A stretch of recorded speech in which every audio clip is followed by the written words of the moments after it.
हर हर महादेव दोस्तों आज मैं आपको इस्कॉन की सच्चाई बताता हूं कि इस्कॉन ने क्या किया है।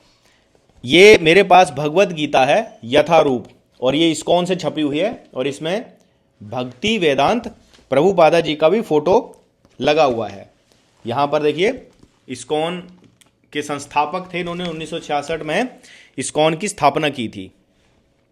तो अब इन्होंने जो as it is Bhagavad Gita बनाई थी, उस भगवत गीता में आज इस्कॉन किस तरह से मिलावट कर रहा है और अपने मनमुखी अनुवाद जोड़ रहा है, वो मैं आपको बताता हूं कि मैं क्यों इस वीडियो में इस बात को बताना चाहता हूं, एक्सपोज करना चाहता हूं इस्कॉन नाम की जो आज की संस्था है उसको।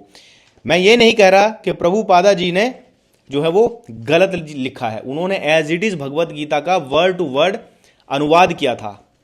और आज की जो ये लोग हैं ये क्या कर रहे हैं, अपने मनमुखी नीचे जो है व्याख्याओं में कुछ भी जोड़ दे रहे हैं। मतलब भगवत गीता के दूसरे अध्याय का दूसरा श्लोक है, इसमें भगवान कहते हैं, श्री कृष्ण कहते हैं, कुतस्तवा कश्मलमिदं विश्मे समुपस्थितम अनार्य जुष्टम स्वर्गयम अकीर्तिकरम अर्जुन। श्री भगवान बोले, हे अर्जुन, तुझे इस समय यह मुख किस हेतु प्राप्त हुआ है, क्योंकि ना तो यह श्रेष्ठ पुरुषों द्वारा आचरित है, ना स्वर्ग को देने वाला है और ना कीर्ति को करने वाला ही है।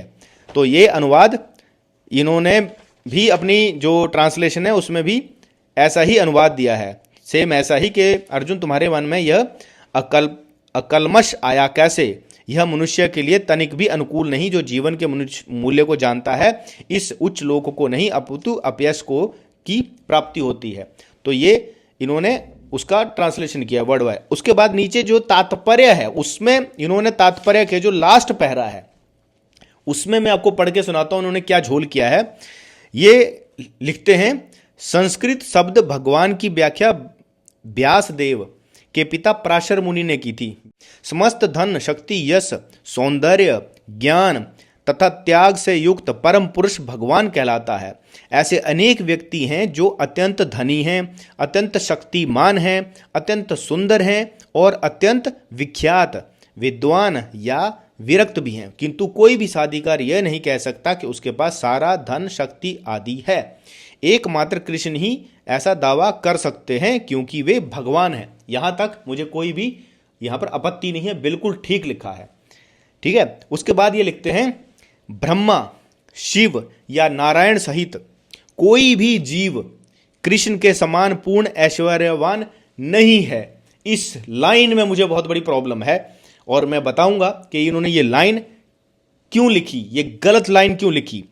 अतः ब्रह्म संहिता में स्वयं ब्रह्मा जी का निर्णय है कि श्री कृष्ण स्वयं भगवान है। कोई बात नहीं, हम तो बोल रहे हैं श्री कृष्ण जी भगवान है, ना तो कोई उनके तुल्य है और ना उनसे बढ़कर है। वे आदि स्वामी या भगवान हैं, गोविंद में जाने जाते हैं और समस्त कारणों में परम कारण हैं।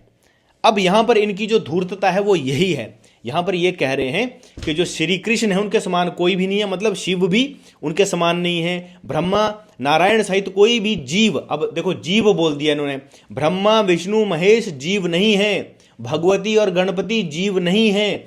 हमारे वेदों में 5 नाम है भगवान के, 5 रूप हैं भगवान के, मतलब जो ईश्वर है, ईश्वर के 5 रूप हैं, ब्रह्मा विष्णु महेश भगवती और गणपति। ये 5 रूप वेदों में मंत्रों में आप दे सकते हो। vediscripture.in वेबसाइट पे जाकर आप खुद भी सर्च कीजिए, वहां पर शिव टाइप करें तो आपको शिव के जो मंत्र, जहां पर शिव का नाम आता है, ब्रह्मा विष्णु भगवती गणपति, ये हमारे वेदों में वर्णित 5 हैं ईश्वर के रूप, और विष्णु के ही अवतार श्री कृष्ण है।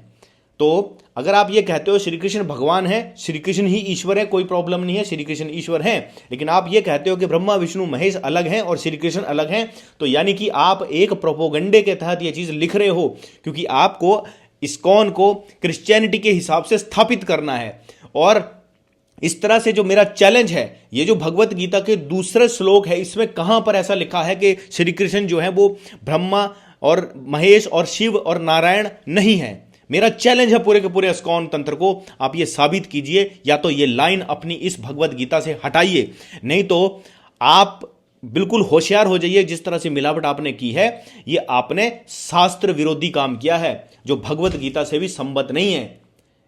तो दोस्तों, ये आज का एक्सपोज था, और आगे भी इनकी किताब को पढ़कर मैं आपके सामने ऐसे एक्सपोज लाता रहूंगा। हर हर महादेव।